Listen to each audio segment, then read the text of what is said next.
पाकिस्तान के समुंदर में बनने जा रहा एक आइलैंड जो कि ट्रंप की कृपा से होगा। ये दुबई की तर्ज पर जैसे पाम जुमेरा बना हुआ है, इन्हें लगता है कि ये एक आर्टिफिशियल आइलैंड बना ले जाएँगे। इनको अमीरी का सपना दिखाकर कहा गया है कि तुम्हारे जीवन में सब अच्छा होने जा रहा है। कैसा अच्छा होगा? दुबई जैसा अच्छा होने की प्लानिंग हो रही है क्या? मतलब कि एकदम ऐसा आइलैंड बन जाएगा जिस पर हसीनाएँ रहेंगी। अब हूरों के लिए मरना नहीं पड़ेगा, ज़मीन पर मिल जाएँगी। कुछ ऐसी फीलिंग दी जा रही है पाकिस्तान को? शायद हाँ। पाकिस्तान को ऐसी एक फीलिंग दी गई है जिसमें ये कहा गया है कि तुम्हारे लिए आर्टिफिशियल आइलैंड बनाया जाएगा और उस आर्टिफिशियल आइलैंड में जाकर रहो। कई पाकिस्तानी खोपड़ी खुजालते हुए कह रहे होंगे, अबे तो हमारा खैबर पख्तूनख्वा खाली पड़ा हुआ है, हमारे यहाँ पर बलूचिस्तान में इतना बंजर जगह पड़ी हुई है, कोई यहाँ रहने नहीं आएगा क्या? क्या सभी को जाकर आइलैंड पर रहना है? जी नहीं। ट्रंप ने सपना दिखाया है, पाकिस्तान को दिखाया है। किस बात पर? कहा है कि सुनो तुम्हारे पास बहुत तेल है, तुम उस तेल को निकाल काहे नहीं लेते हो? पाकिस्तानी इस बात पर एकदम नचाए घूम रहे हैं कि साहब पाकिस्तान के अंदर इतना तेल है कि उसे निकालने के लिए उसे आइलैंड बनाना पड़ेगा। ब्लूमबर्ग की एक खबर इस समय हेडिंग है और कहा जा रहा है कि पाकिस्तान तेल निकालने के लिए एक आर्टिफिशियल आइलैंड समुद्र में बनाने जा रहा है। किसके मोटिवेशन पर? इन भाई साहब के मोटिवेशन। इनने क्या कह दिया है? इनसे कहा गया है कि तुम अपने पाकिस्तान की जो पेट्रोलियम लिमिटेड कंपनी है, उससे कहो कि वो अरब सागर में जाकर पहले एक आइलैंड बनाए, आइलैंड पर जाकर मशीनें खड़ी करे और समुद्र की गहराइयों की तलहटी में से तेल निकाल कर बाहर लाए। कुछ ऐसा आइलैंड यानी कि समुद्र की गहराई में जाने के लिए एक बेस बने, एक ऐसा आइलैंड यानी कि पानी के बीच में से अगर तुम्हें तेल तलाशने जाना है, तो कैसे जाओगे? तो बोले एक काम करो, पहले पूरी एक खुद की ज़मीन बनाओ, जहाँ जाकर मशीनें खड़ी कर सको और फिर वहाँ से जाकर के ड्रिलिंग करके तुम तेल निकालो। सर आइलैंड की ज़रूरत क्या है? बोला आइलैंड बना लिया ना तो तेल निकालने का जो खर्चा आएगा 33% तक कम हो जाएगा, इसलिए पहले तुम आइलैंड बनाओ।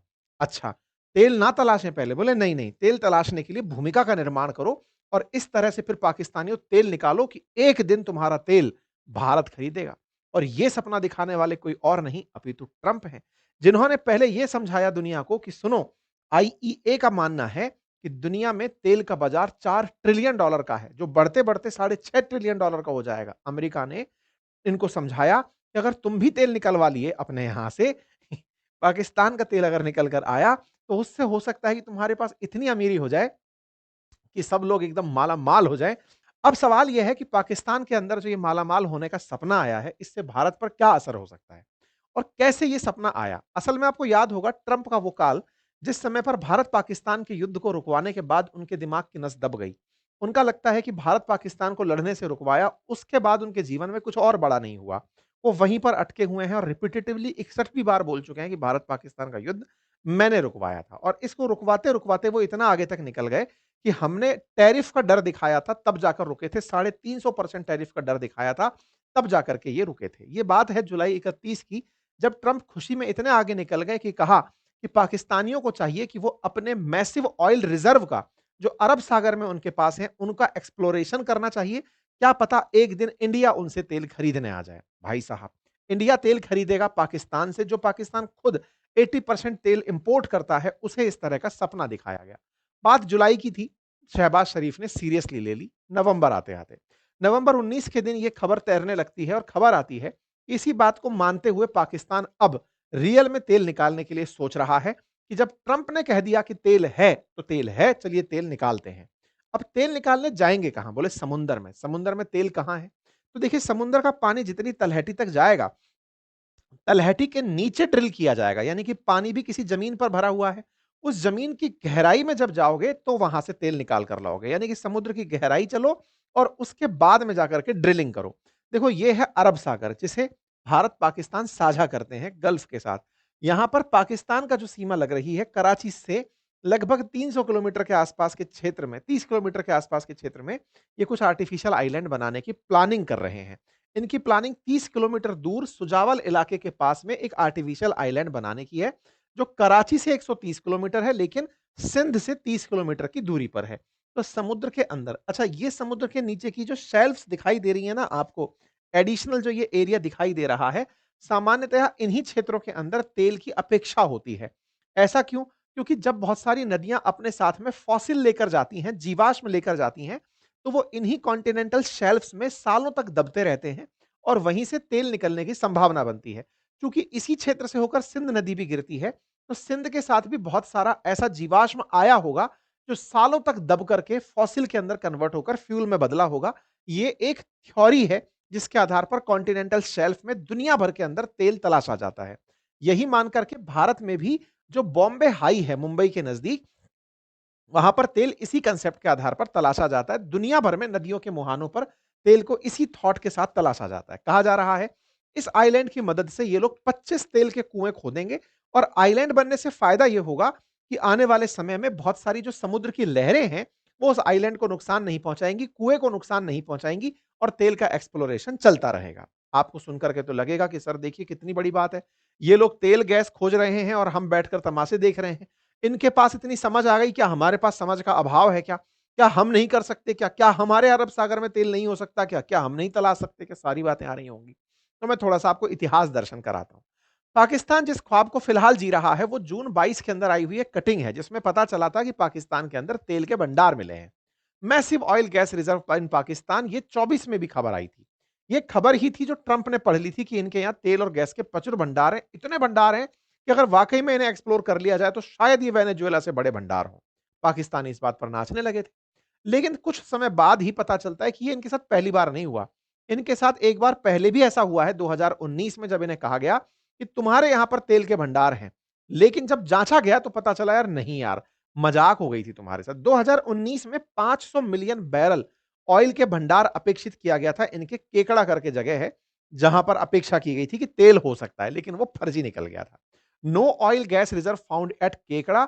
इस बात को तलाशने के लिए अमेरिका की जो टोटल एनर्जी है, शेल कंपनी है, ये सब पाकिस्तान आए थे उस दौर में। सब अपना कारोबार बंद करके निकल गए कि ये फर्जी खबर निकल गई। मतलब कहते हैं कि पाकिस्तान में इतना तेल होगा ऐसी उम्मीद की जाती है, लेकिन असेसमेंट में इतना निकल कर आता है और रियलिस्टिक इतना सा तेल निकल कर आता है। मतलब पाकिस्तान में 200 मिलियन का तेल अगर आप समझने जाएंगे कि साहब यहां पर पाकिस्तान के अंदर 200 बैरल तेल होगा, बिलियन बैरल तेल होगा, मिलता वहां पर 20 बैरल तेल है। यानी इतनी बड़ी दिक्कत है यहां पर रियलिटी वर्सेस अजम्पशन के अंदर। ठीक है, ये वो कुछ तस्वीरें हैं, कटिंग है न्यूज की, जहां पर आप देख सकते हैं कि अमेरिका की जो टॉप कंपनीज हैं वो अपना पाकिस्तान में स्टेक बेच बेच कर भागी हुई हैं।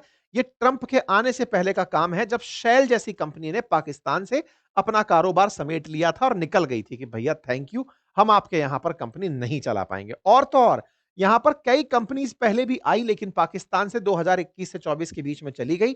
फिर चाहे इटली की कंपनी हो, चाहे फिर कुवैत की कंपनी हो, ये तमाम कंपनियां पाकिस्तान में आकर कारोबार करके लौट कर चली गई। और ये बहुत बड़ी बड़ी कंपनियां, भाई शेल जो है पाकिस्तान में अपना कारोबार बेच गई, टोटल एनर्जी अमेरिकी कंपनी है, ये अपना कारोबार पाकिस्तान को बेचकर चली गई कि नहीं हो पाएंगे। लेकिन किसने कहा है? दिव्य दृष्टि प्राप्त व्यक्ति ने कहा है, जिसकी नस दबी हुई है, जो 61वीं बार भारत पाकिस्तान के युद्ध के ऊपर आगे बढ़ ही नहीं पा रहा है। इस दिव्य दृष्टि से इन्होंने कहा है कि पाकिस्तानियों, तुम्हारे पास तेल निकलेगा। तो ये बोलते हैं जब ये कह रहे हैं निकलेगा तो निकलेगा, तो बस इसी बात को मानते हुए साहब यहां पर तेल निकालने की कवायद चल रही है। पाकिस्तान में फिर से पिछले साल तेल के भंडार की खबर बाहर आ गई कि सुनो इनके पास बहुत तेल है और तेल निकाला जा सकता है। पाकिस्तानियों को बताया गया कि इतना तेल है, लेकिन उससे पहले एक दिक्कत है। बोले क्या? तुम्हारे तेल को खोजने में 42,000 करोड़ का खर्चा आएगा और 42,000 करोड़ के खर्चे के बाद भी 4 से 5 साल लग जाएंगे। इस बात को शहबाज शरीफ जानते हैं कि 4-5 साल बाद तो मैं भी नहीं रहूंगा। क्यों नहीं रहूंगा? क्योंकि कहीं ना कहीं मेरे साथ भी वही होगा जो और पाकिस्तानी प्रधानमंत्रियों के साथ हुआ है। आज तक कोई भी 5 साल तो पूरा कर नहीं पाया है। ऐसे में 42,000 करोड़ का जो खर्च है, इसी को करवा के 2 पैसे कमा लो। क्योंकि पाकिस्तान में पाकिस्तान के खजाने को खाली करके पैसे कमाए जाते हैं, ये वहां की सेना और राजनेता अच्छे से जानते हैं। अमेरिका का इतना पॉजिटिव सेंटीमेंट है कि अमेरिका कह रहा है कि तेल होगा, तो इस बहाने आइलैंड बनाने के नाम पर पैसे कमा लो। तेल तो कौन सी पीढ़ियां खाएंगी हमारी? कौन सा शहबाज शरीफ आजीवन बनने वाले प्रधानमंत्री? ना आसिम मुनीर रहने वाले, ना कोई भी आज तक इनके परमानेंट नहीं रहा।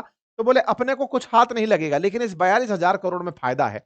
बोले चलो अमेरिका के सेंटीमेंट के नाम पर ही सही आइलैंड बनवा लेते हैं और इसके माध्यम से क्या पता 2 पैसे देने वाली कंपनियां भी आ जाएं।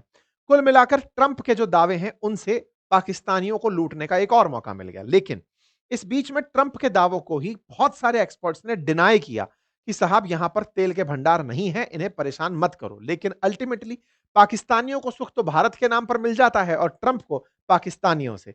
फिलहाल के लिए बात अगर भारत की जाए कि क्या भारत कभी ऐसा एक्सप्लोरेशन करता है, बिल्कुल। हमारे यहां पर जो ओएनजीसी नाम की कंपनी है वो इसी तरह से तेल तलाशती है और इसका प्रॉपर तरीके से सिस्मिक मैपिंग होता है, फिर ड्रिलिंग ऑपरेशंस किए जाते हैं, फिर उस जगह का पूरा इवैल्यूएशन होता है और फिर जाकर प्लानिंग की जाती है कि कैसे तेल को एक्सप्लोर किया जाए। और हम लोग लगातार लेवल पर इस काम को करते आ रहे हैं और हम अपने ऑफशोर्स के अंदर काफ़ी तेल तलाशते चले आ रहे हैं। अब एक बड़ा सवाल बनता है कि क्या इनका आइलैंड बन जाएगा तो सफल हो जाएगा? देखिए दुनिया में एन नंबर ऑफ आइलैंड है जिनको बनाने की कल्पना की गई लेकिन वो फेल हो गए। लेकिन मैं आपको जो एक कारण बता रहा हूं कि इनका आइलैंड नहीं बन पाएगा उसका तर्क इतना सा जान लीजिए। देखिए जो गल्फ है ना वहां पर हाई टाइड्स या तूफान नहीं आते हैं। जहां पर गल्फ कंट्रीज बसी हुई हैं वो बिल्कुल खाड़ी है, एकदम गेट पर से लॉक है खाड़ी, ऐसी खाड़ी है। लेकिन जहां अरब सागर है यहां पर रेगुलर तूफान आते हैं और ये सिस्मिक एरिया है, यहां पर भूकंप भी आते हैं। ऐसे में जिस जगह ये आइलैंड बनाने की सोच रहे हैं वहां की जियोलॉजिकल इनस्टेबिलिटी इन्हें बहुत भारी नुकसान पहुंचाएगी और तूफानों का आना, एक्सट्रीम वेदर्स का आना इनके इस कार्यक्रम को सफल नहीं करेगा। ऐसे में पाकिस्तानियों को लगता है कि ये ऐसा कर जाएंगे, लेकिन ये अपने आप में बहुत हजारडस होगा। ह्यूज वेव्स और स्ट्रांग मानसून से ये नहीं टिक पाएंगे, साइक्लोन इन्हें रुकने नहीं देगा और फिर जो अंडर वाटर करंट्स हैं जो अरब सागर में बह रही हैं, क्योंकि हिंद महासागर दुनिया के अन्य महासागरों से कनेक्टेड है, तो यहां पर ओशन करंट्स चलती हैं, जिसके चलते इसके हाई मेंटेनेंस को ये पाकिस्तानी हैंडल नहीं कर पाएंगे। लेकिन इन्हें इतने दूर का नहीं सोचना है। फिलहाल के लिए अब्बा ने कहा है तो लब्बा डब्बा बज रहे हैं और कुल मिलाकर तेल खरीदने जा रहे हैं। लेकिन सवाल ये है कि साहब अब्बा ने इतना इनके बारे में सोचा कैसे? तो बोले साहब दिक्कत ये है कि पाकिस्तानियों ने भारत से लगभग 3 गुना ज्यादा पैसा खर्च किया अमेरिकी राष्ट्रपति की लॉबिंग पर। अब ये क्या कहानी है? देखो अमेरिका के अंदर सीधे खुलेआम लॉबिंग होती है, यानी कि आपको राष्ट्रपति खरीदना है तो खरीद सकते हैं। आपको पता चल गया कि राष्ट्रपति के ये मित्र हैं, आप उनको पैसे दो, राष्ट्रपति से मिलने का वो सीधा तरीका ढूंढेगा। सिस्टम पूरी तरह खुला है। जैसे एलॉन मस्क ने पैसे दिए, मार्केट में खुले थे। तेल कंपनियों ने पैसे दिए, खुले थे। हमारे देश में जो पैसे दिए जाते हैं कि अडानी, अंबानी, टाटा ये सब पैसे दे रहे हैं, वो सब बिहाइंड द सीन चल रहे होते हैं कि नहीं साहब दिए थे, बॉन्ड खरीद लिए होंगे, चुनावी बॉन्ड खरीद लिए होंगे। हमारे यहाँ पर उस चीज को पब्लिक में नहीं लिया जाता, उनके यहाँ पर ये सब काम पब्लिक होता है। अमेरिका ने पब्लिकली इस बात को कि पाकिस्तानी लोग लॉबिंग कर रहे हैं, ये स्वीकार कर लिया। 3 गुना ज्यादा पैसे खर्च करके ट्रंप की लॉबिंग की गई कि उनको जो बताएगा पाकिस्तान का आदमी, वो ट्रंप को सही लगेगा। यही किया पाकिस्तान की तरफ से कि पाकिस्तान ने ट्रंप से कहा कि सुनो सर, ऑपरेशन सिंदूर में हमको बहुत बुरी तरह मारा, हमारे सैकड़ों लोगों को तबाह कर दिया, अंदर तक ब्रह्मोस घुसा दी, सबको मार-धाड़ मचाया, लेकिन आपको यह कहना है कि पाकिस्तान विजेता था। बोले बिल्कुल कहेंगे। बाकी आप लोग इस विषय पर क्या सोचते हैं? अपनी राय जरूर बताइएगा। चैनल पर नए हैं तो सब्सक्राइब कर लीजिएगा। फिलहाल के लिए इतना ही। जानकारी पसंद आई हो तो साथियों से अवश्य साझा करें। अपनी राय अवश्य साझा करते हुए कमेंट बॉक्स में जाएं।